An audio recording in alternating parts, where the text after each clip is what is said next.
बीता हुआ कल आज की स्मृति है और आने वाला कल आज का सपना। हर महान सपने की शुरुआत एक स्वप्न दृष्टा से होती है और हर व्यक्ति के अंदर वो ताकत है कि वो सितारों को छू सके, इस दुनिया को बदल सके। My dear friends, I am Neena Singh and I welcome you all to another episode of our weekly program. World Art Branding Conclave presents the Neena Singh Show. We are surrounded all over by people. There are some people who live in a dream world and there are some who face the reality. And then there are those who turn their dreams into reality. One such person who has changed his dream to reality is our guest today. From last 40 years, he is cartooning, creating illustrations and book covers. He is passionate about painting, anchoring, writing, acting, film direction and poetry. His several short films are available on YouTube channel. He is bestowed with several awards. He received first prize in the All India Caricature Competition by the Delhi Trade Fair Authority. First prize in Marmik Cartoon Competition by Shri Balasaheb Thackeray. First prize in Lokmat Diwali Edition Cartoon Competition. He was conferred with special award by Radio Mirchi, Lions Club and Rotary Club. He gives several programs on television, talk shows, All India Radio, and he has created cartoons for almost every leading newspaper of India. He did story writing, calligraphy and drawing for children's comic published by Lokmat. He worked for Marathi publications like Jatra Weekly, Kirloskar Magazine and Manohar for several years. In addition, he created cartoons for renowned magazines like Women's Era, Suman Saurav, Caravan, Champak, to name a few. As an author, 3 of his books titled Meri Rekha Meri Yaadein, Meri Chatpati Yaadein and मेरी संघर्ष की कहानी are on the way of publishing. हास्य कविताओं का संग्रह खिल्ली और जिंदगी से जुड़ी कविताओं का संग्रह परछाइयां यादों की प्रकाशन की राह पे हैं.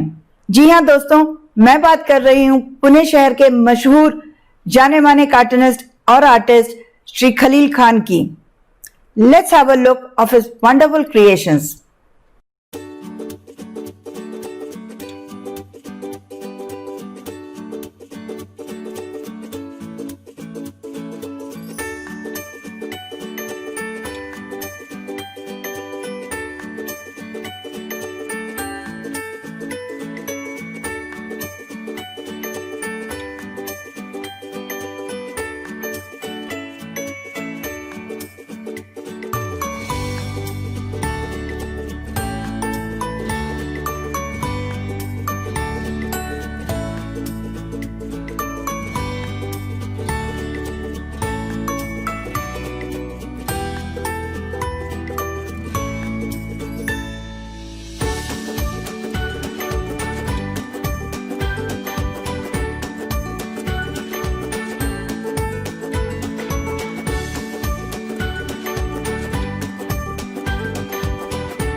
Welcome back to the Neena Singh show.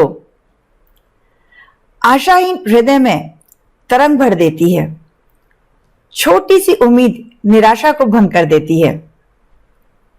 मुद्दत से आते हैं अतिथि ऐसे जिनके आने से शो में जान आ जाती है। आइए स्वागत करते हैं आज के हमारे मेहमान श्री खलील खान का। नमस्कार सर। नमस्कार। नमस्कार। World art branding conclave presents the Neena Singh show में आपका तहे दिल से स्वागत है और हमारे साथ जुड़ने के लिए और अपना बहुमूल्य समय निकालने के लिए बहुत बहुत धन्यवाद। आपका भी बहुत बहुत शुक्रिया, धन्यवाद क्या आपने हमें इससे रूबरू करवाया। Thank you very much. Thank you sir. Sir सबसे पहले हमारे व्यूअर्स को अपने बारे में बताइए। आपने इतना लंबा सफर तय किया as an cartoonist, artist, illustrator, short film maker, इतनी चीजें की, स्टोरी लिखते हैं आप, तो इन सब की शुरुआत कैसे हुई?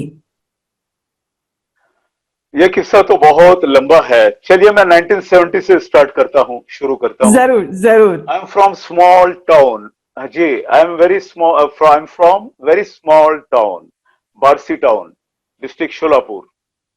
और 1970 की बात कर रहा हूं मैं। 1970। Very qualified family. हमारी जो परिवार था काफी पढ़ा लिखा था। पिताजी हेडमास्टर थे, बड़े भाई साहब इंजीनियर, प्रोफेसर, प्रिंसिपल और तीनों बहनें टीचर्स। तो नेचुरली मेरे बारे में भी यही उन्होंने अनुमान लगाया था कि इसी तरह एजुकेशन पूरा करके कहीं मैं नौकरी करूंगा, 10 to 5 की नौकरी करके घर आ जाऊंगा। लेकिन मेरा जो शौक था, वैसे मैं पढ़ाई में अच्छा था, मेरा जो शौक था सही में, जिस स्कूल में मैं पढ़ा हूँ प्राइमरी एजुकेशन, वहां पर तो ड्राइंग सब्जेक्ट नहीं था। ये शुरुआत हो गई लगभग 67 से। 8th स्टैंडर्ड में मैं चला गया। स्कूल का नाम था मॉडल हाई स्कूल और हमारी टीचर थी, ड्राइंग टीचर शांता जी टाकलीकर मैडम थी, मिस थी। वो हमारी पहली गुरु, पहली टीचर वहां हमें मिली और उसके बाद से जो ड्राइंग का सिलसिला शुरू होता है। लेकिन एक मजे की बात ऐसी थी कि आज भी थोड़ा बहुत है, वो उन दिनों ज्यादा था कि घर के लोगों को लगता था कि ड्राइंग, कार्टून, पेंटिंग, कार्टून तो खैर उस वक्त समझता किसी को ही नहीं था। ये तस्वीरें जो बनाता है बच्चा, लकीरें खींचता है, रेखाएं खींचता है, इससे रोजी रोटी का क्या जरिया होगा? आखिर कुछ तो होना चाहिए, तो डिग्री बहुत जरूरी है। तो उनकी पाबंदी बहुत थी और मैं चोरी चोरी चुपके चुपके मेरी कला साधना जारी रखा था। और मैं दोस्तों को भी बताना चाहूंगा, हमारी यंग जनरेशन जो अभी सुन रही है, उनको खास तौर पे बताना चाहूंगा कि आजकल बच्चों को hobby classes, drawing classes and drawing books and many art material दिया जाता है। वो मुझे कभी नहीं मिला। वैसे क्वालिफाइड फैमिली थी, लेकिन मांगे कैसे? तो दोस्तों मैं आपको खासकर न्यू जनरेशन को बताना चाहता हूं कि मेरी ड्राइंग बुक वो होती थी जो हमाम या लक्स सोप में एक जाड़ा कागज आज भी आता है, वो आज भी मैं वो कागज कभी फेंकता नहीं हूँ। This is my first drawing book. और स्कूल में मिला तो स्कूल ही में छोड़ जाना पड़ता था। तो ये मेरी फर्स्ट स्टेप, ऐसी शुरुआत हो गई।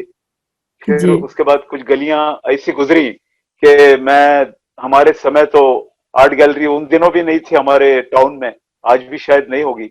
आर्ट कॉलेज बन गए हैं, तब नहीं थे। तो अब आर्टिस्ट किसको हम रोल मॉडल माने? तो आपको ये जान के ताज्जुब होगा कि गली मोहल्ले में जो साइन बोर्ड बनाते हैं, पेंटर्स जिसको कहते हैं, नंबर उम्बर डालते हैं, साइन बोर्ड बनाते हैं, वो हमारे लिए गुरु थे। उनके दरवाजे पे हम याचक की तरह अपनी तस्वीर लेकर जाया करते थे और वो हमें बाहर निकालते थे। बिल्कुल कभी भी उन्होंने मोहब्बत से, प्यार से कोई गाइडलाइन नहीं दी। हमारी कोशिशें चलती रही और उसके बाद हमें मिले दीवारों पे लटके हुए गुरु। अब दोस्त लोग ताज्जुब में पड़े होंगे, दीवारों पे लटके हुए गुरु कौन? तो दोस्तों वो जमाना कैलेंडर का था। कैलेंडर्स पे जो तस्वीरें आती थी, हमने उसको देखकर कॉपी करना शुरू की। उसमें दीनानाथ दलाल, उनके तो खैर दीपावली अंक थे, ईयरली मैगजीन आते थे, लेकिन मुलगांवकर साहब, रघुवीर मुलगांवकर, उनके कैलेंडर्स की मैंने कॉपी शुरू की, जो बेहद फिनिश वर्क होता था। हमें उन दिनों पता भी नहीं था कि स्प्रे गन होता है। हम टूटे फूटे ब्रश से वो फिनिशिंग लाने की कोशिश करते।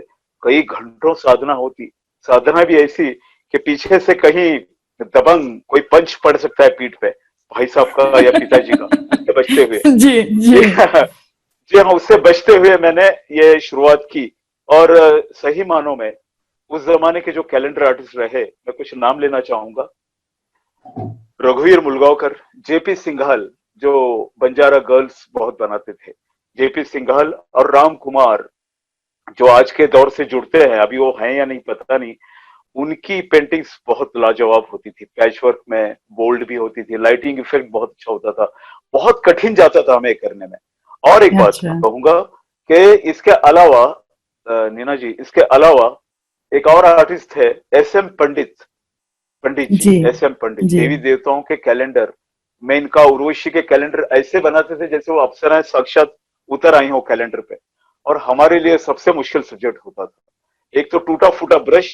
और आपको और एक प्यारी बात बताता हूँ जो हंस पड़ोगे आप सुन के, वाटर कलर के केक्स को हम पोस्टर कलर की तरह यूज करते थे उन दिनों। अब जी सोचिए, कल्पना कीजिए, वो कैलेंडर की फिनिशिंग महारत थी लोगों की, हमें कोशिश करनी है हैंडमेड पेपर पे, वो रब करते थे तो उसकी परतें भी उतर जाती थी, लेकिन साधना जारी रही।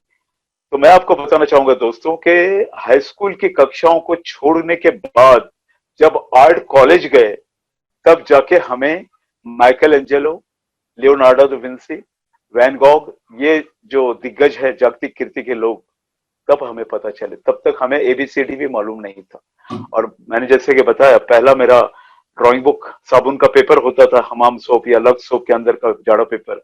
और अगर वो भी गायब किया गया घर के लोगों ने, तो दीवारें होती थी, पुराने घरों की दीवारें, जो व्हाइट कलर से जी लिपापोती होती थी, ऊपर मैं ड्रॉ जी करता था। लेकिन बदकिस्मती ऐसी थी कि वो पुरानी दीवारें, उसकी परत फूली हुई होती थी, पेंसिल प्रेस करो तो वो पेंसिल अंदर चली जाती थी। इतनी सारी समस्याओं को पार करके हमारी राहें चलती रही, गुजरती रही, और मैं कोशिशें करता रहा। और चलते चलते एक छोटी सी बात बताना चाहूंगा, इत्तेफाक से, वो जिंदगी का सबसे खूबसूरत इत्तेफाक है। हमारे स्कूल के एक ईयरली प्रोग्राम में अभिनव कला महाविद्यालय, अभिनव आर्ट कॉलेज पूना के प्रिंसिपल, जो अब नहीं है, ग्रेट दिवाकर डेंगले जी, हमारे स्कूल पधारे थे। और उनके लैंडस्केप की प्रदर्शनी क्लासरूम में आयोजित की गई थी। मैं गलती से उस माया नगरी में पहुंचा, क्योंकि मैं जाने वाला नहीं था किसी प्रोग्राम में। मैं देखता ही रह गया, ये वाटर कलर ऐसा भी इस्तेमाल होता है, इतना खूबसूरत फ्लो एंड मिक्सिंग, एंड वो समय की सूचकता, वो माहौल की ताजगी। तो दिस इज मिरेकल। एंड वो मेरे पहला ज्ञान वहां मिला कि इसको लैंडस्केप कहते हैं। हम जो आज तक हजामत करते थे, वो कॉपी थी, वो जी खुद की आवाज में गाया नहीं था कोई गाना हमने। सारे जी गामापा सीखा कॉलेज में। सारे गामापा जो होता है आर्ट का सारे गामापा हाट का कॉलेज में। सारेगामा। इस तरह से तो सफर रहा है शुरुआत का। तो फिर आप सर ये कार्टून की तरफ कैसे जुड़े? हाँ कार्टूनिस्ट कैसे बने? जी जी जी, ये this is most important and very funny answer, इसका बहुत मजेदार है। जी मुझे ये नहीं पता था कि इसको कार्टून कहा जाता है। जिस ओके स्कूल में मैं पढ़ता था, हाई स्कूल में, वहां मैथ्स के एक टीचर थे। उस समय तो मोगेम्बो आए नहीं थे फिल्म इंडस्ट्री में। आज अगर इमेजिन करूं तो मोगेम्बो को टीचर बनाइए, अमरीश पुरी साहब को, तो वो कैरेक्टर उनका होता था, और बड़े स्ट्रिक्ट। लेकिन जहां मोगेम्बो की आवाज में भारीपन है, बेस है, इनकी आवाज बिल्ली की तरफ है, कैट वॉइस। क्या बोल रहे हैं कभी समझ में नहीं आता था। और उनका सब्जेक्ट था मैथ्स। मैथ्स था मैडम, मैथ्स सबसे मुश्किल, जिसको समझना बहुत जरूरी है। और मेरी हाइट ज्यादा थी, ऊंचाई क्लास में बाकी बच्चों से, मुझे बैक सीट मिलता था, बैक सीट। तो अभी सर क्या बोल रहे हैं बिल्ली की आवाज में, कैट वॉइस में, मेरे कानों तक वो आवाज कभी पहुंची नहीं। जब आवाजें ही नहीं पहुंची तो ज्ञान क्या प्राप्त होगा। अब करें तो क्या करें मैथ्स के नोटबुक में। तो मैंने सोचा, उन्होंने जीरो जीरो देते गए, जो भी मैं लिखता रहा उठ पटांग उसमें, उसका zero zero zero zero zero. अब मैं बोले इतने सारे जीरो का मैं अब क्या करूंगा। हाँ, मैं बोले एक कल्पना हो सकती है कि जीरो तो एक सर्कल होता है, इसको अगर नाक मुंह आंखें बना लो और कान बना लो तो सर का कैरेक्टर हो सकता है, फिर बाकी हाथ पांव हम जोड़ देंगे। तो आपने उस जीरो से सर का कैरेक्टर बना दिया क्या? सर आपका सिग्नल गया लगता है। जीरो का सफर वहां से शुरू होता है। तो वो मैं बनाता रहा, और एक दिन वो नोटबुक फुल हो गई। पास के बच्चे ने वो नोटबुक उठाई और सर के सामने रखी ले जाकर।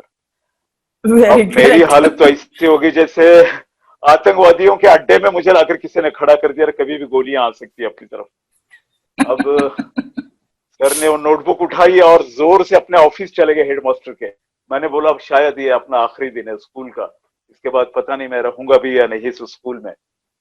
थोड़ी देर में चपरासी आ गया, बोला आपको बुलाया गया है, तशरीफ लाइए, पधारिए। लटपटाते कदमों से लड़खड़ाते हुए मैं जैसे तैसे पहुंचा। पूरे टीचर्स बैठे हुए थे, ऑल टीचर्स, बीच में मैं। मुझे महाभारत का सीन याद आ गया, द्रौपदी वस्त्र हरण। द्रौपदी जी की जो अवस्था हुई होगी वो अवस्था मेरी थी, और सामने सभी कौरवों की सेना बैठी थी, हमारे ग्रेट गुरु जी। अब मैं बोला या तो पिटाई या टिकट, दो से तो तीसरा कोई इलाज तो मुझे नजर नहीं आ रहा। थोड़ी देर में मैं क्या महसूस करता हूँ कि मेरे पीठ पे कोई थपकी दे रहा है।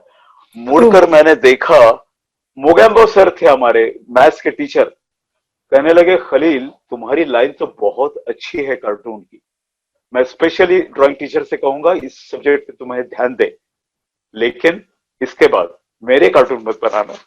और मैंने सर के कार्टून कभी कभी कभी नहीं बनाए, लेकिन उनका आशीर्वाद मुझे जरूर मिला। इस तरह से मेरी कार्टून की शुरुआत होती है। उसके बाद फिर कॉलेज में दोस्त, फ्रेंड्स, कोई लड़कियां थी मंचली मतवाली, जैसे तैसे कैरेक्टर, वो का फैक्ट्री शुरू हो गई फिर कार्टून की। मैं बनाता रहा, जो भी कैरेक्टर दिखता था क्लास में, अभिनव की बात कर रहा हूं मैं, उस समय के टीचर्स, उस समय के लेक्चरर्स, अगर वो सुन रहे होंगे, हमारे जो कुछ गुरुजन अभी हैं भी, तो हंसेंगे वो सुनकर के मैं वो कैरेक्टर्स बनाता था। वो भी एक मेरा स्टडी रहा है। आपने जो अभी एक बताया ना, उससे मुझे मेरे बेटे का इंसिडेंट याद आ रहा है। क्लास 7 में पढ़ रहा था और मैं स्कूल में टीचर भी थी।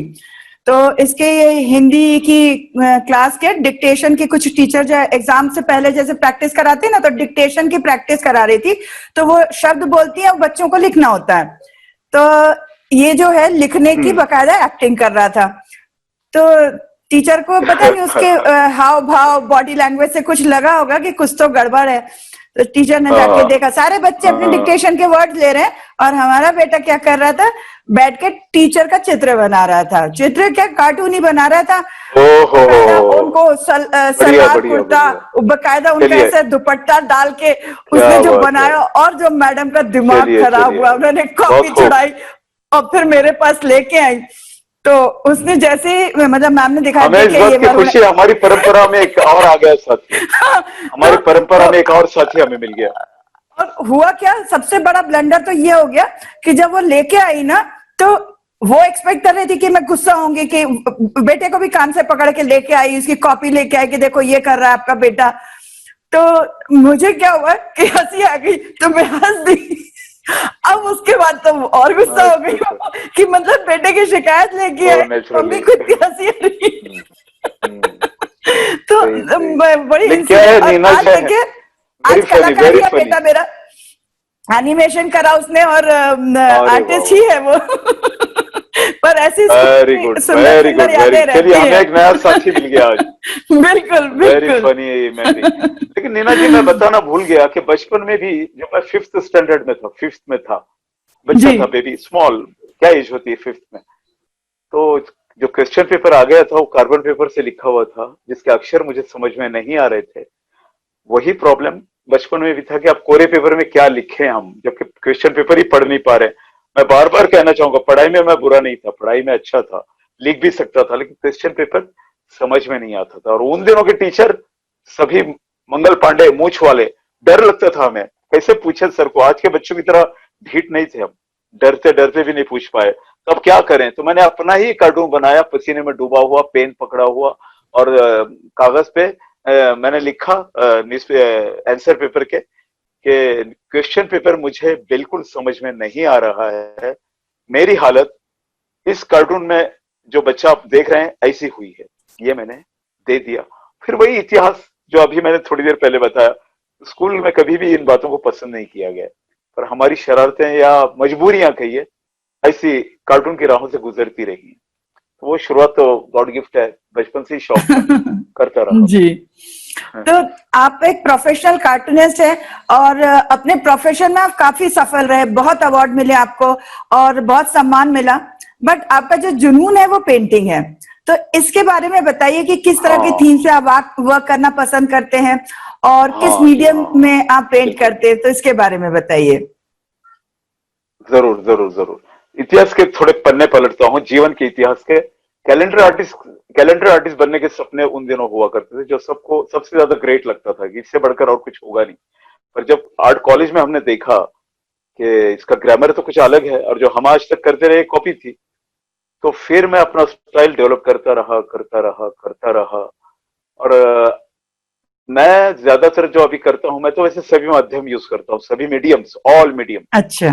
Colour okay. Pencil, pencil, water colour, acrylic जी। Colour, oil colour, okay. कुछ हद तक हम्म। चारकोल भी।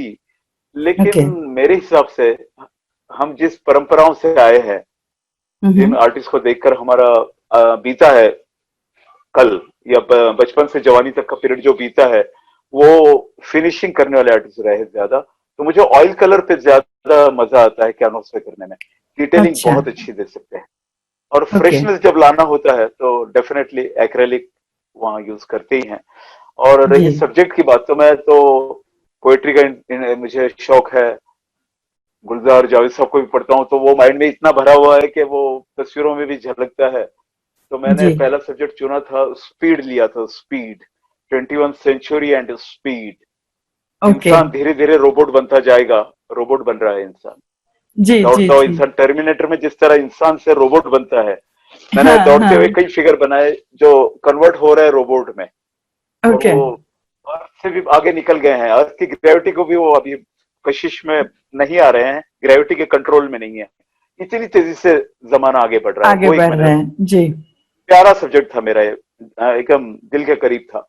और उसके बाद मुझे कई ऐसे गजलें जब सुनी, कुछ पोएम्स सुने, विशेषकर हिंदी मोहब्बत भरे गीत, कॉलेज के दिनों जी। में तो इसके शिकार बहुत लोग होते हैं। तो फिर जी। मैंने सब्जेक्ट चुना था वुमेन्स ब्यूटी एंड नेचर, स्त्री ओके। सौंदर्य और निसर्ग, इन दोनों का अगर मिलाप किया गया तो जो खूबसूरती आएगी, जी। उसका कोई मतलब कोई जवाब ही नहीं होगा। तो मैंने जी। कई जगह एब्स्ट्रैक्ट फिगर बनाता रहा लेडीज की, डिटेलिंग नहीं थी, जी। लेकिन कहीं जी। से पत्ते उभर आए हैं, कई चट्टान तोड़कर पत्ते उभर रहे हैं, कोम्पलें उभर रही हैं। मुझे ये भी बताना था इसमें कि जननी माता एंड समय के जीवन को आगे ले जाने वाली, क्या कहेंगे, नारी है। तो ये नारी एंड निसर्ग, नारी और निसर्ग, जी। वुमेन्स ब्यूटी में तो अब जनरल लोगों का नजरिया ये होता है कि ब्यूटी का एक अलग इमेजिन करते हैं। ब्यूटी हो जी। सकता है लहराते दुपट्टे में भी है, किसी जी। के कदमों में भी है। वो डायलॉग भी तो जी। मशहूर है ना, नीना जी, बिल्कुल आपके बिल्कुल। पाँव देखे बहुत खूबसूरत है, इन्हें जमीन पे रहूंगा जी। वहां से भी कोई गजल बन सकती है, तो तस्वीर बन बन सकती है। सकती है। जी जी, चल बिल्कुल। रहा है, वो तो चल रहा देखने है, वाले की ये नजर पे सब्जेक्ट डिपेंड चल रहा करता है कि वो क्या है। देखता नजर, है। नजर पे डिपेंड करता है। जी हाँ जी हाँ जी हाँ, जी। यही है जी। बस। और तो आजकल तो जमाने के साथ भी चल रहे हैं, थोड़ा सा चल रहा है। बिल्कुल बिल्कुल। तो जीवन में जैसे आपने बहुत से उतार चढ़ाव देखे हैं और जब आप आज मुड़ के पीछे देखते हैं तो आपको क्या लगता है अपने डिसीजन पे के बारे में? आपको क्या लगता है, सही लगता है या अफसोस होता है या कुछ और करना था? ऐसा कुछ अभी कभी लगता है कि जो आपने डिसीजन लिया उस पे आप अभी भी कायम है? कैसा लगता है आपको? हाँ मैं इसको थोड़ा काव्यात्मक ढंग से कहना चाहूंगा जी। कि जिन दिनों आर्ट कॉलेज की शुरुआत थी, कई बार हिम्मत टूट जाती थी, फ्यूचर के बारे में सोचते रहते थे। तो दो काव्य पंक्ति मैंने कहीं पढ़े थे, बाद में मैंने लेटर पैड पर भी डाल दी है। और जी। वो दो काव्य पंक्ति मुझे हमेशा प्रेरणा देते रहे, इनकरेज करते रहे। वो काव्य जी। पंक्ति है, शेर ही है, मंजिल मिले ना मिले, मंजिल मिले ना मिले इसका गम नहीं, मंजिल जी। मिले या न मिले इसका गम नहीं, मंजिल की जुस्तजू में मेरा कारवां तो है, मंजिल की जुस्तजू में मेरा कारवां तो है। कारवां जो है। तो ये जो बहुत खूब। जुस्तजू थी, हाँ जी बिल्कुल, वो कारवां में मैं भले निराशा आ जाए, कहीं हार जाऊं, कहीं हौसला टूट जाए, हिम्मत टूट जाए, ये शेर मुझे सपोर्ट देता था। और अब शायद हमारी नौजवान पीढ़ी इस बात को लाइटली भी ले कि फिल्म इम्तिहान का वो गीत किशोर कुमार का मुझे हमेशा प्रेरणा आज भी देता है, रुक जाना नहीं तू ही हार के, कांटों पे चल के मिलेंगे साए बहार के। This is a beautiful song और मुझे प्रेरणा मिलती रही। अब कई बार मैंने बहुत खूब, सोचा भी बहुत कि खूब। शुक्रिया शुक्रिया शुक्रिया, मैं वो छोड़ना भी चाहता था कि इसका क्या होगा आगे, लेकिन इन गीतों ने, इन शेरो शायरी ने हिम्मत दी। और हिम्मत पीछे जब थी। मुड़कर देखता हूं तो लगता है, अभी लगता है बड़ा मुश्किल था ये सफर, वेरी डिफिकल्ट, क्योंकि वेरी स्मॉल टाउन और एक ऐसा शहर कि जहां मारियो, आर के लक्ष्मण, बाला साहब ठाकरे ऐसे दिग्गज कार्टूनिस्ट तो छोड़ दीजिए, कार्टून शब्द का सी भी किसको पता नहीं था। उन दिनों से मैं ये सोच रहा था, सपने थे मेरे। हाँ, मेरी बदकिस्मती नहीं कह सकते, बदकिस्मती ये थी कि माहौल नहीं था, लेकिन खुशकिस्मती मेरे, क्या कहूं, मैं भाग्यवान इसलिए था, मेरे घर में जो हमारे बड़े भाई साहब थे, वो illustrate weekly, times of India और उस समय का मदर इंडिया ये मैगजीन लाया करते थे। और मार्मिक बाला साहब ठाकरे के कार्टून होते थे। मुझे तो समझ में भी नहीं आया, देखकर बड़ा मजा आया। बड़ी सी नाक, वो बड़े से कान, वो कैरेक्टर, ब्यूटीफुल आपको एनाटॉमी, उन्होंने अवार्ड भी परफेक्ट दिया था एनाटॉमी। ना? उनसे आपने अवार्ड भी हाँ रिसीव जी, किया है ना? बताइए ना, उसके बारे में बताइए। बहुत ज्यादा प्यार मिला। जरूर जरूर जरूर। पूना आ गया, पूना में मैं किर्लोस्कर प्रेस में as a staff artist, cartoonist job करने लगा। बस अच्छा, यूं एक ग्रुप बनता गया। मुंबई में एक ग्रुप बना, कार्टूनिस्ट कंबाइन। अच्छा। उसमें उस समय के बड़े बड़े दिग्गज कार्टूनिस्ट थे। और ये तो मेरे हम्म, लिए क्या कहूं, अभी मैं ऑस्कर अवार्ड मिलने जैसी खुशियां थी कि इतने बड़े लोग जिनको हम सिर्फ मैगजीन में देखते आए आज रूबरू मिलेंगे। मैं भी मेंबर बन गया और मैं गया वहां पे। बाला साहब तशरीफ लाए। पहली मुलाकात में लगा कि ये तो बिल्कुल दबंग और बड़े सीरियस होंगे, लेकिन इतनी हाजिर जवाबी, इतनी जिंदा दिली और इतनी comedy sense, of course comedy sense तो रहेगा because he was a great cartoonist. तो उन्होंने फिर कंपटीशन रखी मार्मिक में, वीकली है उनका, अच्छा। मार्मिक मराठी में आता है। वेरी वेरी हम्म, पॉपुलर, वेरी वेरी पॉपुलर। और जी, उस समय, अब का तो खैर बदला है उसका रंग ढंग, उस समय बाला साहब खुद कार्टून्स बनाया करते थे। वो हमारे ग्रेट गुरु, उनके स्ट्रोक्स, उनका इंकिंग देखकर हम प्रेरित होते थे। मैंने उस कंपटीशन में भी हिस्सा लिया और मैंने एक जी। कार्टून बनाकर भेज दिया। अब पता नहीं, सब वहां सूरमा लोग, सब दिग्गज बड़े बड़े लोग हैं, मैं छोटा सा खिलाड़ी पहुंचा हूं, क्या होगा पता नहीं। उन दिनों मोबाइल का जमाना तो था नहीं, टेलीग्राम आया कि यू आर फर्स्ट, आपको पहला पुरस्कार हम दे रहे हैं, आप पधारिए। वाह। उस समय मेरे कदम धरती पे नहीं थे। मैंने सोचा अवार्ड तो मिल रहा है और वो भी उस व्यक्ति से जो हमारे कभी रोल मॉडल रहे, जी, जिनके कार्टून देखकर हमने कार्टून की प्रेरणा ली। तो जी। फर्स्ट प्राइज बाला साहब ठाकरे जी ने स्वयं अपने हाथों से मुझे दिया और मुझे लगता बहुत है बड़ा वो एक दिव्य अचीवमेंट। शक्ति थी। जी, बहुत बड़ा अचीवमेंट। और उसके बाद मैंने फिर पीछे मुड़कर देखना छोड़ दिया, सफर चलता रहे। जब भी देखता हूं तो लगता जी। है अच्छा रहा, जिंदगी में अच्छा करना था रहा। तो करनी थी। वेरी नाइस, जी। I am happy. अगर मैं रुक जाता तो हार जाता, टूट जाता, वो नहीं हुआ, वो नहीं हुआ। बहुत खूब, बहुत खूब।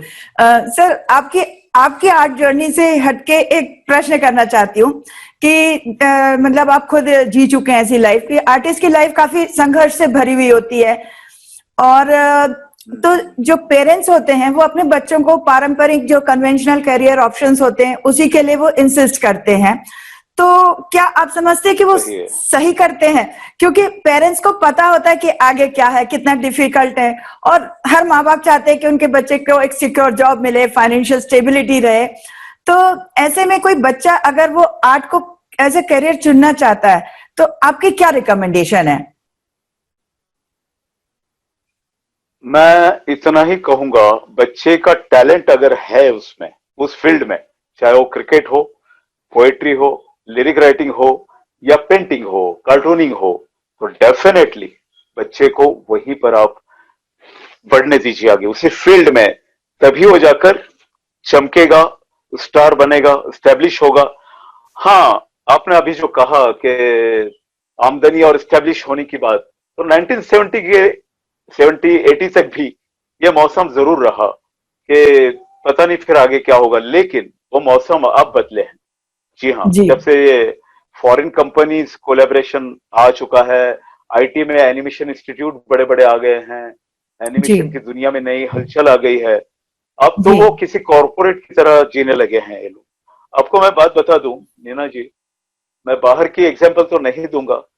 मैं घर में सबसे छोटा हूँ। My elder brother is engineer, second principal, third professor, आखिरी मैं था, और मेरी तो फाइल बंद कर दी जा चुकी थी कि अब इसका कुछ होने वाला नहीं है, कुछ नथिंग। हो नहीं सकता। ये अभी जी। कुछ होने वाला नहीं है, नथिंग। ये अभी मतलब ये बंदा अभी किसी काम का नहीं है, इसको बंद ही रख दो। अब यकीन मानिए, मैं राख उठाई हाथों में, और उन राख से मैंने अपनी जिंदगी की तस्वीर बना दी। जिंदगी के टूटे हुए सपनों के टुकड़ों को उठाकर कोलाज कर दिया। मैं दूसरों की मिसालें बाद में दूंगा, दिग्गज लोग हैं बड़े बड़े जो जीरो से जी। बहुत बड़े बन गए, लेकिन फिर मैं अपनी मिसाल देता हूँ मेरे बच्चों को, और मेरे स्टूडेंट्स को भी, मेरे आर्टिस्ट लोगों को भी। पूना सिटी में जब मैं आया था, from small town, Barsi town, very small, एक बैग थी, कागज थे, पेंसिल थी, एक जोड़ी कपड़े थे, और हिंदी फिल्मों का डायलॉग लगेगा मेरे दोस्तों को बहुत सारे। कुछ सपने थे, कुछ शब्द थे, और कुछ करने की हिम्मत थी।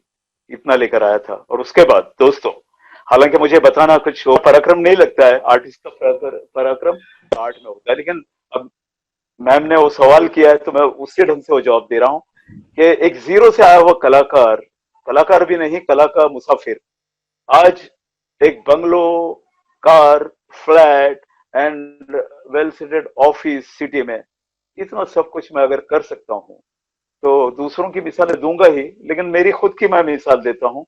कला से आदमी ऊंचा उठ सकता है, पर जरूरी है लगन, संघर्ष पे लगन होनी डटे चाहिए। रहना, और बिल्कुल। लगन होनी चाहिए।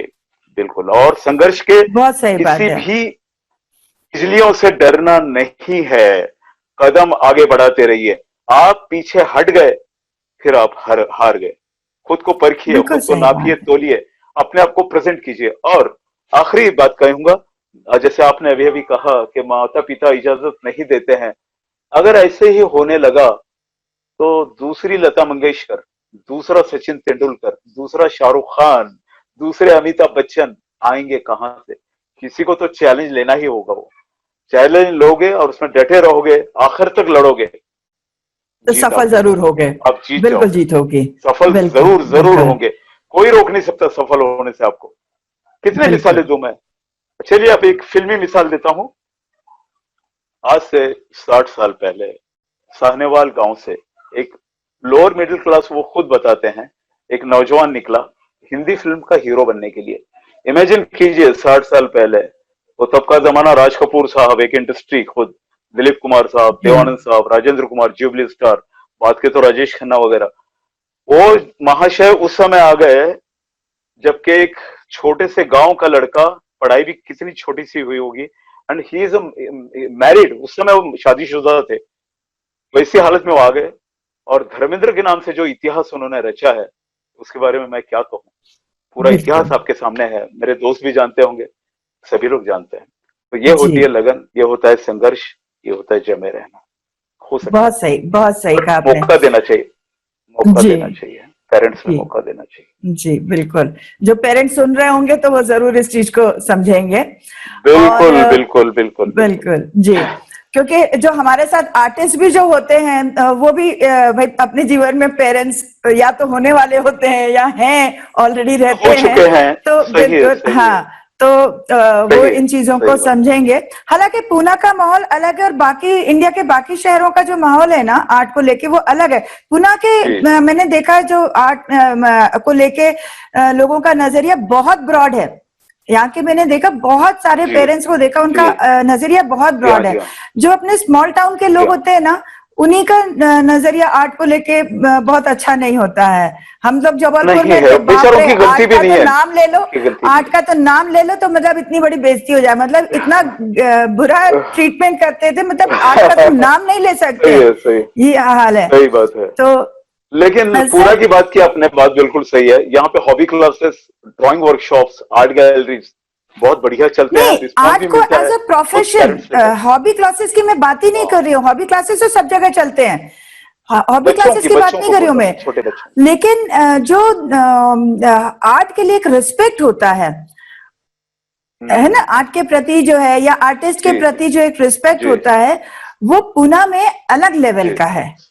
ये चीज तो मैं कहूंगी, ज्यादा है। मतलब हाँ जी। हाँ, मतलब हाँ यहाँ पे ऐसा नहीं है, मतलब आर्टिस्ट को लोग एक अलग लेवल पे देखते हैं, रिस्पेक्ट करते हैं आर्टिस्ट की। सही बात है, और सही पेरेंट्स का बात भी जो नजरिया है वो थोड़ा ब्रॉड है as compare to other places in the country. सही है सर।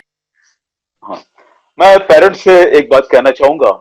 आर्ट का एजुकेशन या आर्टिस्ट अगर कोई बन रहा है तो इसमें आप ये बिल्कुल कल्पना मत कीजिए कि वो कल को आर्टिस्ट ही बनेगा। हो सकता है वो हिंदी फिल्म इंडस्ट्री या किसी भी फिल्म इंडस्ट्री टीवी चैनल का बेस्ट कैमरामैन बन सकता है। अच्छा कैमरामैन होने के लिए एफटीआई में, फिल्म इंस्टीट्यूट में जीडी आर्ट का होना भी एक प्लस पॉइंट माना जाता है। उसके अलावा okay. Posters posters interior decorator, दुनिया भर के ऐसे अलग अलग विधाएं अभी हैं जिसमें आर्ट का एजुकेशन करने के बाद बहुत कुछ किया जा सकता है। किया जा एनिमेशन सकता तो है है। ही, कई हम्म। कई हैं। जी हाँ, अभी कैनवास बहुत बड़ा हो गया है, छोटा नहीं रहा। जी। अभी तो वो टॉय जी जी। डिजाइनिंग, प्रोडक्ट डिजाइनिंग, इसके भी टॉय बहुत designing, product designing, yes yes yes. बहुत सारे ऐसे और मैं तो हैं। एब्रॉड एब्रॉड गया हूँ। एब्रॉड तो वहां के मैंने देखा तो बहुत चाइल्डिश लगे मुझे ड्राइंग वगैरह। तो अपने इंडियन हम्म। कितने तो आर्टिस्ट दुबई में, एब्रॉड के गल्फ कंट्रीज के बड़े बड़े सिटीज में एज ए आर्टिस्ट, और जबरदस्त सैलरी भी वो ले रहे हैं, नाम भी कमा रहे हैं। जी। तब वो नाम भी जमाना नहीं कमा रहा। रहे हैं। कुल मिला के वो जी जी। जमाना नहीं रहा, रंग बदल जी जी। चुका है।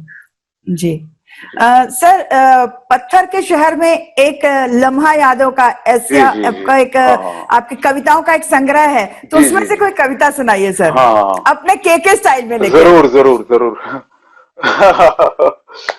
This is my hobby. शायरी ये मेरा कोई प्रोफेशन नहीं है जी। दोस्तों। और मैं आपको बताना चाहूंगा, जिन दिनों में अपना छोटा सा शहर, वो गांव, वो गलियां, वो चौबारा, वो हवेली, वो मेरे अपने लोग छोड़कर मैं एक महानगर आया, अपने आप को बहुत अकेला पाया। मैं फैमिली बॉन्डिंग में रहने वाला बच्चा था, और पारिवारिक जिसको कहते हैं, बहुत भाई बहनों के बीच का लाडला बच्चा था मैं। मेरे लिए अजनबी शहर, ये ऊंची ऊंची इमारतें, खुश्क रास्ते, और सबसे बढ़कर खुश्क लोग, रोबोट की तरह बेमानी लोग, सीने में जलन, आंखों में तूफान सा क्यों है, इस शहर में हर इंसान परेशान सा क्यों है। ये निदा फजली साहब की गजल है। लेकिन जी। इन्हीं माहौल ने, इसी माहौल ने, और जब मैंने फ्लैट लिया, पहला फ्लैट पूना मेट्रो सिटी में, जो लोग मुझे मिले जिस ढंग के, ना उन्हें आर्ट से कुछ लेना देना था, ना उन्हें कोई लता मंगेशकर से के गीतों से था, न गुलजार जावेद अख्तर उनके गलियों में थे, न माइकल एंजेलो का तो पता ही नहीं था, वो इसमें कोई मालूम ही नहीं। वो जानते थे सिर्फ चेक मिले, नोट मिले, जैसे कोई और एक्स वाई जेड है, उसमें एक कलाकार खड़ा है गरीब, उसमें से वो मिलाकर होता था सब। वो दिल को चोट पहुंची है मुझे लगा यार कैसा है माहौल। और उस समय मैंने परछाइयां यादों की ये शुरुआत की लिखने की। पत्थर के जी। शहर में एक लम्हा यादों का। पत्थर के शहर में ऐसा नहीं है, पत्थर के शहर में फूल भी खिले जगह, हरियाली भी है, मगर हम बदकिस्मत थे, वो हमारे रूट में, हमारी राह से मिले नहीं कभी। कांटे ज्यादा मिले, पत्थर बहुत मिले हैं, तो इसलिए मैंने वो लिखा। और तो मुझे याद आ रहा है, अभी आपने फरमाइश की है, तो एक छोटी सी मेरी नज्म, जिसको कहते हैं उर्दू में कविता, जी। कहते हैं हिंदी में पोएम, मैं सुनाने जा रहा हूँ। जी। कविता का शीर्षक है, नज्म का उन्वान है, पोएम का टाइटल है, एक पेड़, एक पेड़। लीजिए, मैं मुलाजा फरमाइए, मैं पेश कर रहा हूं। सुनते जरूर जरूर। हैं किसी गांव में, सुनते हैं किसी गांव में, कभी एक पेड़ हुआ करता था। सुनते हैं कभी किसी गांव में, कभी एक एक पेड़ पेड़ हुआ हुए। करता था। एक पेड़ हुआ करता था, सात परिंदों का उन पे डेरा था। सात क्या बात है। परिंदों का उन पे डेरा था। उड़ना उन्हें अब तक आया न था, उड़ना उन्हें अब तक आया न था। आया न था। छोटे पंखों में आया न था, छोटे पंखों में खौफ थे बड़े, छोटे पंखों में खौफ थे बड़े। धीरे धीरे धीरे पंखों ने फड़फड़ाना सीखा, धीरे धीरे पंखों ने फड़फड़ाना सीखा। और देखते ही देखते उस पेड़ को तन्हा छोड़कर, और देखते ही देखते उस पेड़ को तन्हा छोड़कर, दूर किसी देश में, परदेश में वो परिंदे जा उड़े। क्या सुनते बात हैं। है, क्या बात है, अब क्या उनके बात है, बहुत खूब। शुक्रिया शुक्रिया शुक्रिया शुक्रिया। दूर कहीं देश में उन्होंने अपने आशियाने बड़े खूबसूरत बनाए हैं। दूर जी, किसी देश में आशियाना, घोंसला, बहुत नेट, खूबसूरत बनाया ने जी। जी हाँ, घोंसला बहुत खूबसूरत बनाए हैं। अब उन पंखों के फड़फड़ाने में रुपयों की खनक आती है। अब उन क्या पंखों बात के है, फड़फड़ाने में रुपयों की रुपयों की खनक खनक आती है। आती। रुपयों की खनक आती है। और ये पेड़ कट के टुकड़े हुआ। और वो पेड़ जो कभी इनका हमसाया था, पासबां था, घर था, माँ थी, पिता था, कट के टुकड़े टुकड़े हुआ। वो पेड़ कट के टुकड़े टुकड़े हुआ, किसी चूल्हे में जल के राख हुआ। ओ, किसी चूल्हे में जल के राख हुआ। क्यों होते हैं ये पंख बड़े? क्यों होते हैं ये पंख बड़े? क्यों बसते हैं ये आशियां अलग अलग? क्यों बसते हैं ये आशियां अलग अलग? सुनते हैं किसी गांव में कभी एक पेड़ हुआ करता था। क्या बात सुनते है, हैं क्या बात किसी है, गांव में बहुत खूब, बहुत कभी। खूब, लाजवाब। शुक्रिया और शुक्रिया शुक्रिया। हमने आपके जीवन और से नीना सर जी, जुड़े हुए। माफ, जी जी जी, जी जी जी, प्लीज। नहीं मैं थोड़ा बीच में कह रहा हूं, लेकिन मैं मेरे श्योर। दिल में कुछ कविताओं की नगरी जागी है। तो दोस्त ये ना अरे समझे जरूर। कि कार्टूनिस्ट के दिल में दुखों की छाया किसी, तो वो तो जिंदगी का एक शेड है, होना भी जी चाहिए, तभी इंसान बनता है। लेकिन मेरा हास्य कविताओं का संग्रह भी आ रहा है, जिसका नाम है अच्छा। खिल्ली। जिसमें मैंने जो कुछ लिखा है वो ऐसे ही, मतलब मनोरंजन, ऊटपटांग मनोरंजन नहीं है। जी उसके पीछे जिंदगी की कहानी है, इंसानों की जी परिभाषा है। एक जी, 4 लाइन उसके भी कहना चाहूंगा, श्योर अगर आप श्योर सर, इजाजत दें। इरशाद इरशाद। शीर्षक है दो गधे, टू डोंकीज। दो गधे, इन गधों को सीधा साधा मत समझिए, बड़े अक्लमंद हैं। दो जी, गधे, लीजिए सुनिए, हास्य कविता है लेकिन जिंदगी की कहानी सुनाती है, लोगों की व्याख्या बताती है। एक दिन श्योर। चरते चरते न जाने कैसे, एक दिन चरते चरते न जाने कैसे, दो गधे अपना गांव गली, वो चौबारा छोड़कर शहर की तरफ आ गए, एक मेट्रो सिटी में आ गए। दो गधे गलती से चलते चलते मेट्रो सिटी में आ गए।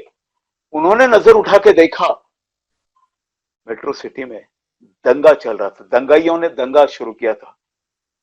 कहीं आग थी, कहीं शोले थे, कहीं घर जल रहे थे, कहीं कट रहे थे लोग। गधे जी घबराए, ऐसे मंजर, ऐसे दृश्य की उन्हें आदत नहीं थी। एक गधे ने जी दूसरे गधे से पूछा, एक गधे ने दूसरे गधे से पूछा, अरे दोस्त, ये क्या हो रहा है? क्या हो रहा है यहाँ पे? ये शोरगुल कैसा? क्या हो रहा है यहाँ पे? ये शोरगुल कैसा?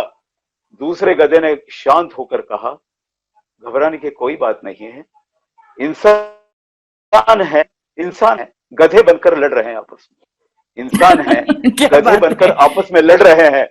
जी, क्या बात है। इंसान है, गधे बनकर लड़ रहे हैं। इस पर इस पर उस गधे को आया गुस्सा। उसने कहा, क्या यार, तुम भी कमाल करते हो, हम गधों की बिरादरी को क्यों गाली देते हो? तुम भी कमाल बहुत। करते हो, हम गधों की बिरादरी को क्यों गाली देते हो? ना हम कभी जात पात के नाम पे दंगाई फैलाते हैं, न कभी हम दहेज के नाम पे कभी अपनी पत्नियों को जलाते हैं, न कहीं किसी रेप के केस में हम पकड़े जाते हैं। फिर भी जाने क्यों इंसानों की बस्ती में गधे हम क्यों कहलाते हैं? गधे हम क्यों कहलाते हैं? चलो बहुत खूब। आज से ये रीत ही बदल डालें। चलो आज से ये रीत ही बदल डालें। इंसानों की इस बस्ती में, इंसानों की इस बस्ती में आज से इंसान इसी शब्द को गाली बना दें, इसी शब्द को गाली बना दें। क्या बात है, बहुत ये खूब, गधों बहुत की खूब। मेरी कविता काफी पसंद की गई। बस वो आप जिंदगी की कहानी सुनाती है इस अंदाज में, तो ये बिल्कुल, बहुत सिलसिला सुंदर चल तरीके रहा से आपने इसको व्यक्त किया, बहुत सुंदर। है। शुक्रिया सर, शुक्रिया। जैसे आपके जीवन से हमने जो विभिन्न पहलुओं को के बारे में आपके चर्चा करी, मतलब आपके अलग अलग जो एस्पेक्ट्स हैं वो हम लोगों ने जाना।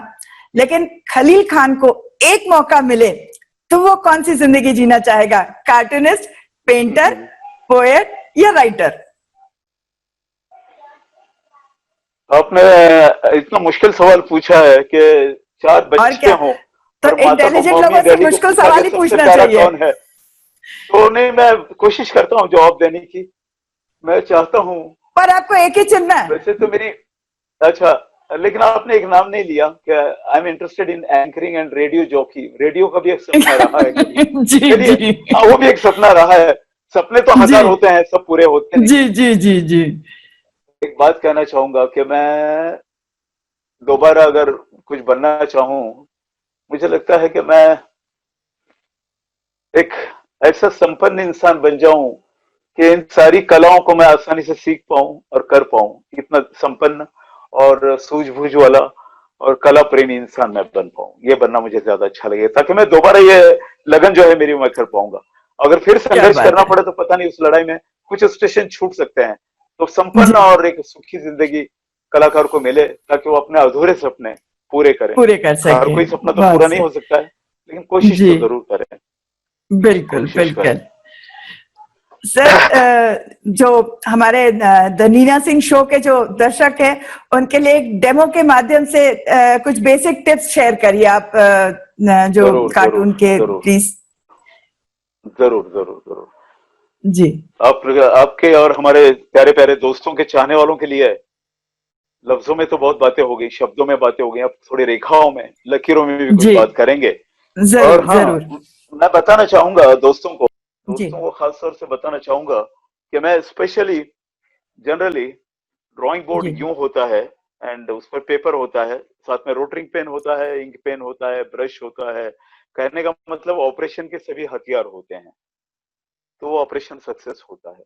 यहाँ पे क्या हुआ है कि यहाँ पे तलवार दी गई मेरे हाथों में, मार्कर, और ड्राइंग यहाँ करना है। यहाँ मीन्स इसके पीछे, दिस इज दिवाली जी अंक। जी। महाराष्ट्र में इसकी बड़ी अच्छा परंपरा रही है। अच्छा। मराठी भाषा में इसका अपना एक इतिहास है, की अपनी एक परंपरा है। हर साल ये प्रकाशित होता है, अच्छा। कवर करंट टॉपिक से जुड़ा होता है, जिसमें जी वो उस समय आसाराम बापू और ये महान लोग जो हैं हमारे देश में हुए, महान, मैं जी जी। मजाक से कह रहा हूँ, इनके हरकतों को बयां करता हुआ है दर्शाया कि आपने। अगर सर खोला ओके। गया तो उसमें खूबसूरत लड़की बाहर आ जाएगी। और मैं जी दोस्तों जी। से ये कहना चाहूंगा कि मेरी मेरी कला की राहें सिर्फ कार्टून हाँ। से नहीं गुजरती हैं, बल्कि मैं इमेजिनेशन एंड क्रिएटिव कंपोजिशन भी मुझे बहुत पसंद है। यहाँ पे देख रहे होंगे आप, जी देखिए, जी ये जो है जी। दिख। हाँ तिरंगा, जी। तिरंगे की परवाह जी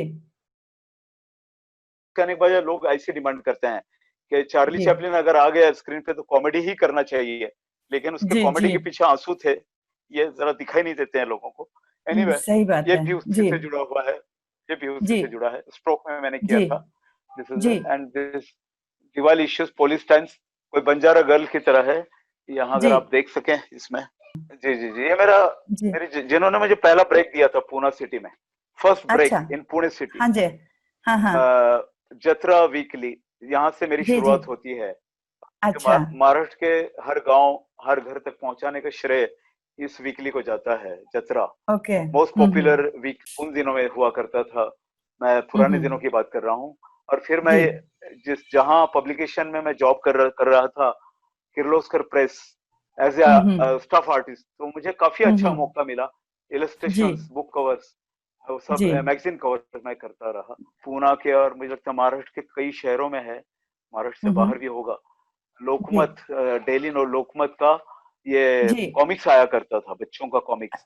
और दोस्तों, ओके। मैं बताना चाहूंगा, उन दिनों कंप्यूटर नहीं था, तो हाथ से कलर, हाथ से राइटिंग, हाथ से कहानी भी खुद लिखो, इंकिंग भी खुद ही जी करो, और वाटर कलर, फोटो कलर भी हम ही भरते थे। कहने का मतलब है जी पूरा मैनमेड है, यानी जी। इंसान ही अपने हाथों से मैंने बनाया हुआ। और ये अपने बुक कवर्स तो मैं बहुत कर चुका हूँ, बुक कवर्स ओके जिसमें ओके। थोड़ा बहुत रोमांटिक है, सुंदर है। हाँ। लीडर लीडर लोगों की शरारतें हैं, राइटर्स जी की अपनी दुनिया है, कुछ जी हमारे मंकी मामा, अपने बंदर मामा की कमाल इसमें दिखाई देगी। और हाँ दोस्तों, अपॉर्चुनिटी, मौका, संधि बड़ी मुश्किल से दरवाजा पे दस्तक देती है, और जब देती है तब आपको पूरा अपडेट तैयार रहना चाहिए, उसका फायदा उठाइए। आप चूक गए तो वो संधि, वो मौका फिर दोबारा नहीं हुआ। तो बिल्कुल। 1980 का फिर जमाना, अपॉर्चुनिटी दूसरे दरवाजे जब पे चली जाती है। बिल्कुल जितना सही जी बात है। चाहे पुकारो फिर नहीं आएंगे हम, ऐसे होता है।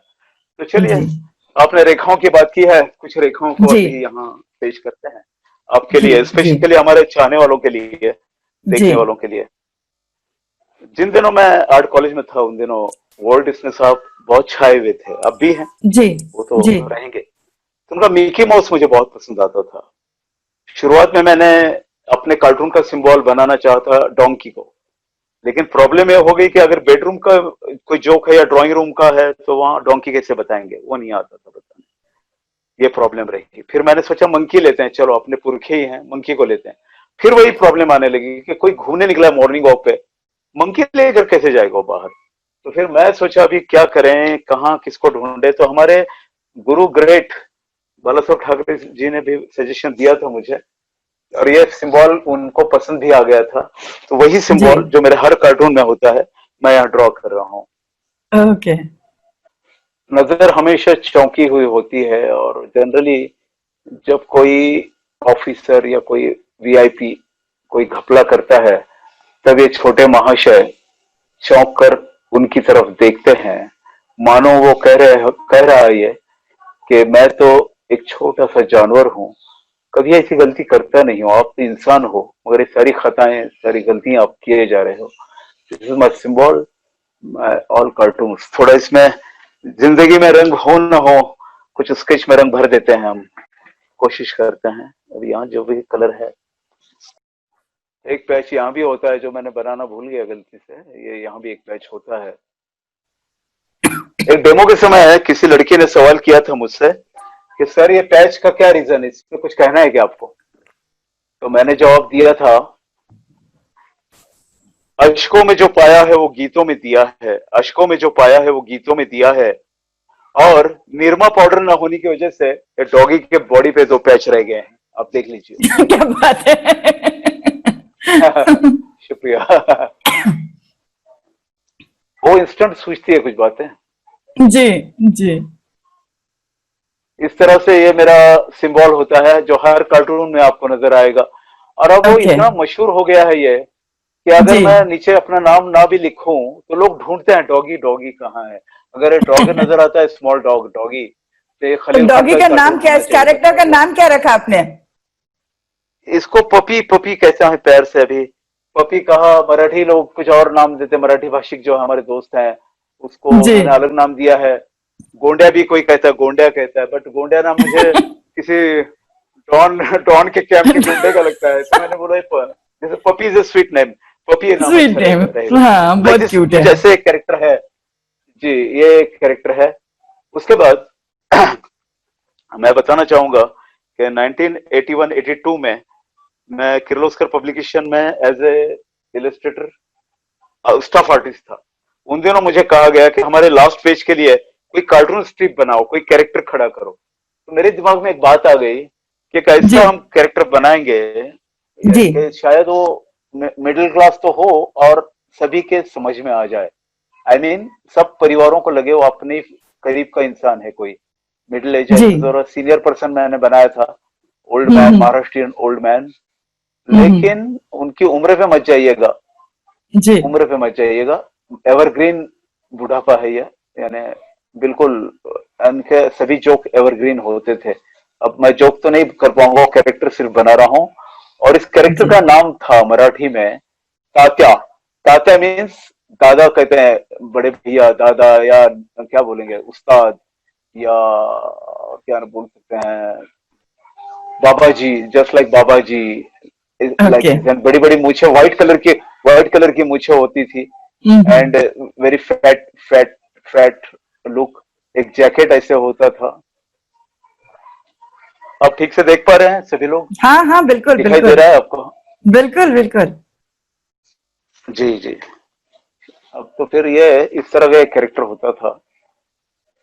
तात्या नाम से एक कार्टून स्ट्रिप हर वीक आया करती थी, एक नया चुटकुला इनके अच्छा द्वारा होता जी था। अब जी, इनके उम्र की ऊंचाई छुपाने के लिए अक्सर इनके हाथों में मुझे देना पड़ता था रेड रोज, ओ लाल गुलाब। तो हाँ आशिक हाँ, मिजाज है, काफी आशिक गहरा मिजाज है। मतलब। जी बिल्कुल बिल्कुल, आशिक मिजाज है, पुराने खिलाड़ी हैं, हाँ आशिक मिजाज है। ऐसे एक कैरेक्टर थे तात्या, जस्ट लाइक बाबा हाँ जी एंड क्या उस्ताद, क्या कहें इनको। So cute. धोती होती थी, पाँव में जी जूते। और यकीन मानिए नीना जी, मेरे अब तक के कैरेक्टर जिंदगी से ही ढूंढे हुए लिए हुए हैं बहुत सारे। जी और जिस प्रेस में मैं काम करता था, वहां के जी प्रिंटिंग सेक्शन में एक कैरेक्टर हूबहू ऐसे था, एग्जीबिशन में जी। मैंने कहा था ऐसे ड्रेस करके आ जाओ आप, और वो आ भी गए थे। अच्छा। पता नहीं अब वो अच्छा। महाशय है या नहीं, तो ये लाइक दिस, ये ऐसे कैरेक्टर हैं, ऐसे था वो उस जमाने में, जी जी प्रेरणा वहीं से मिली है। तो जी। ये एक कैरेक्टर है। रंगों की मर्यादा है, जैसे मैंने अभी कहा कि इस तरह के तो जी। मैं बनाता नहीं हूँ मार्कर से, शार्प हम्म। काम होता है, फिनिश करना पड़ता है। जी और दोस्तों मैं और एक बात बताना चाहूंगा, फोटोशॉप जो है अभी आया हुआ, उसको आप क्या जी। कहेंगे? मैं अपनी भाषा में कहता हूँ तस्वीरों का, इलस्ट्रेशन का beauty parlour. Beauty parlour, beauty जिसमें एक सीधी सादी पार्लर। लड़की हालांकि हसीन खूबसूरत बन के निकलती है, फोटोशॉप जी में तस्वीर और खूबसूरत बन जाती है। तो वो एक जी हमको सपोर्ट मिला है। पहले तो हाथ से ही होता था सभी। जी जी। एक लास्ट, एक मेरा एक very famous character in Jatra weekly, जिसको काफी लोगों श्योर ने पसंद श्योर। किया था, जी जी। जेम्स बॉन्ड से बहुत। प्रेरित है, जेम्स बॉन्ड। Okay okay. लेकिन ये देसी जेम्स बॉन्ड है अपना, देसी, और उसका देसी नाम जेम्स है बॉन्ड। जनू बांडे। जनू बांडे, जेम्स का जनू हो गया, बॉन्ड का बांडे हो गया, जनू बांडे। ये महाराष्ट्रियन कैरेक्टर, जी हाँ। और हाँ। उसके राइटर थे रमेश मंत्री साहब, वेरी फनी, बहुत मजा आया करने में। स्पाई, वो स्पाई था, वो काफी सारे ढूंढता था ऐसे प्रॉब्लम्स, कोई क्राइम। और उनकी खासियत ही थी, उनका हेयर स्टाइल जो था बालों का जी। ऐसे था, जिससे सिर्फ एक आंख खुली रहती थी, दूसरी आंख हमेशा बंद रहती थी, नाक अच्छा। तोती की तरह चोंच होती थी, और हाँ। चेहरे पे घबराहट, क्योंकि वो फनी कैरेक्टर था। जी। इस तरह से वो एक कैरेक्टर था। और लड़ने के लिए हमेशा एक फाइट का एक्शन इनके स्टार्ट में होता था, जैसे हम्म। पंच के लिए तैयार हैं ये, इस तरह से। और हाथ में इधर बंदूक होती थी। और राइटर ने ऐसे भी लिखा था, ऐसे लिखा था राइटर ने कि हम्म। उनकी नजर, यानी जेम्स बॉन्ड, इंडियन देसी जनू बांडे, देसी जेम्स बॉन्ड की हम्म। नजर इतनी तेज है कि दो आंखों हम्म। की जरूरत ही नहीं है देखने की, एक आंख से वो इसलिए। दो चार आंखों का काम कर लेते हैं। मैंने कहा अब अरे एक वाह। आंख का कैसे बनाए, तो उसके बालों का स्टाइल मैंने बढ़ा दिया फिर, और छुपा दिए। जी जी। तो राइटर की तरफ से मिला हुआ मुझे था, बहुत सी बातें राइटर्स की तरफ से भी मिलती हैं। इस तरह से मॉडर्न स्टाइल, उन दिनों जीन्स नहीं थी, लेकिन इनको जीन्स हमने पहनाई थी, कहीं देखी जी होगी मैंने किसी सीरियल में या कहीं एड में वगैरह। जी। तो वो अगर क्या बात है, बहुत 1980 के सुंदर लग दर्शक रहा है। देख रहे हो तो ये कैरेक्टर देखकर उनको बहुत याद आएगा। सबसे पहले तो पेंसिल ड्राइंग परफेक्ट कर लेता हूँ, वेरी परफेक्ट, जी। Perfect pencil drawing, very perfect. जी। हाँ। उसके बाद रोटरिंग पेन से लाइन ड्राइंग करेक्ट कर लेते हैं। अच्छा। और जिस जगह अपने को शेड दिखाना हो, शेड, तो स्केच हम्म। पेन को ब्रॉड करके या ब्रश इंक के जरिए, जैसे हम्म। यहाँ शेड आएगा, नाक के हाँ। नीचे शेड आएगा, कहीं फोल्ड पड़े हैं ऐसे तो रिंकल्स, वहां शेड आएगा, तो वहां जी। ब्रश का इस्तेमाल होता है। तो तीन चार अच्छा। हथियार का इस्तेमाल होता है। और उसके बाद फिर स्कैन किया जाता है, अब तो स्कैन किया जाता है, उन दिनों हाँ। फोटो कलर था, वाटर अच्छा। प्रूफिंग से ड्राइंग करते थे। अब तो अच्छा। ब्यूटी पार्लर आ गया ना भी, कंप्यूटर तो, ड्राइंग तो आर्टिस्ट का ही है, सिर्फ कलर हम्म। हम्म। फोटोशॉप के टूल्स के जरिए उसमें भरे जाते हैं, ताकि जमाने के साथ चलना है, जमाने के साथ दौड़ना है। बिल्कुल। एक अभी रिसेंटली मेरे पास अभी सामने ही है, ऐश्वर्या रॉय जी। का एक मैंने कैरिकेचर बनाया था। बड़ा अभी क्यूट। ऐसे चैलेंज आते हैं कभी कभी कि ऐश्वर्या रॉय का कार्टून, तो मैंने जी बॉडी लैंग्वेज के जरिए उनके अंदर खूबियां पैदा की। ऐश्वर्या रॉय इज जी जस्ट लाइक पेरी, कोई परी है, अप्सरा है, आकाश में उड़ जी रही हैं। और चांद जी। जो है, चांद उनको हार्ट दे रहा है अपना निकाल कर, दिल दे रहा हाउ है, स्वीट। कि चांद भी जी। इनसे मोहब्बत करना चाहता है कि आप इतने खूबसूरत हैं। लोग चांद की बिल्कुल। मिसालें देते हैं, चांद सी महबूबा हो मेरी कब, तो ये चांद ही इनका आशिक हो गया है। और फिर वो चेहरे में है वो बात, कुछ जगह कर सकते हैं, जैसे उनका फेस में है, स्पेशली ऋतिक रोशन में गर्दन की लंबाई, कान का टेढ़ापन, वो मैंने किया था। वो अभी इस वक्त तो नहीं है, पर आप देखोगे कहीं इस इंटरव्यू में, मैं आपको शेयर करूंगा। वैसे बहुत बहुत बनाए हैं, लेकिन इस समय एक ही मेरा हाथ लगा है, मैं आपको बताता हूँ। ये लाइन वर्क में है, इसका सब्जेक्ट था कि थोड़ा सा इधर सावधान शिफ्ट रहिए करिए, कोरोना थोड़ा सा ऐसे शिफ्ट करिए ना। हाँ हाँ। नहीं नहीं, पीछे नहीं, सामने ही रखिए, हाँ बट और पास में लाइए कैमरे के। हाँ हाँ, परफेक्ट परफेक्ट। बहुत सुंदर सर, बहुत हाँ, बढ़िया। मैंने इसमें बताने की कोशिश की है, और उसका टाइटल था कि कोरोना कहीं से भी आ सकता है, सावधान रहिए। तो सर बहुत ही शानदार डेमोन्स्ट्रेशन, और उससे भी एंटरटेनिंग था आपकी कन्वर्सेशन रही आपके साथ। अंत में sir, world art branding conclave के लिए आपका संदेश, जो हमारा प्लेटफॉर्म है। World and branding, world and branding का तहे दिल से शुक्रिया, और उनके बहुत बहुत बढ़िया और अच्छे काम के लिए बहुत बहुत बेस्ट कॉम्प्लीमेंट्स। बहुत सी शुभकामनाएं आने वाले उभरते हुए नए कलाकारों के लिए। वो जो काम कर रहे हैं वो बहुत अनमोल है और मेरी बहुत सी शुभकामनाएं उनके साथ हैं। Lot of best wishes. Thank you so much, sir, for sharing your journey with us. And it is very important that the younger generation they understand that किसी भी फील्ड में सक्सेस पाने के लिए बहुत संघर्ष करना पड़ता है और इतनी आसानी से कभी भी सफलता नहीं मिलती है। तो उसके लिए संघर्षरत रहना चाहिए, मेहनत करते रहना चाहिए और अगर आप में लगन है तो आप सफल जरूर होंगे। इसी संदेश के साथ जो है आपका कोई रोक नहीं सकता। तो इसी संदेश के साथ आपको बहुत बहुत धन्यवाद। और मैं भी चलने से पहले नीना जी से इजाजत, बहुत बहुत धन्यवाद। लेकिन इजाजत लेने से पहले देखने वालों से, नीना मैम से और हमारे इस ग्रुप से कुछ पंक्तियां कहना चाहूंगा। कहाँ फिर ये यादों की बारात होगी, कहाँ फिर ये यादों की बारात होगी। मुसाफिर है तुम भी, मुसाफिर हैं हम भी, मुसाफिर हैं तुम भी, मुसाफिर हैं हम भी। किसी मोड़ पे फिर मुलाकात होगी, किसी मोड़ पे फिर मुलाकात, अवश्य मुलाकात होगी। धन्यवाद। Thank you so much. बहुत बहुत धन्यवाद, शुक्रिया, लॉट ऑफ थैंक्स। इसी के साथ वक्त आ गया है आपसे विदा लेने का। दोस्तों, अगले हफ्ते फिर मुलाकात होगी एक नए आर्टिस्ट और एक नई कहानी के साथ। तब तक आप खुश रहिए, पेंटिंग करते रहिए और स्वस्थ रहिए। धन्यवाद।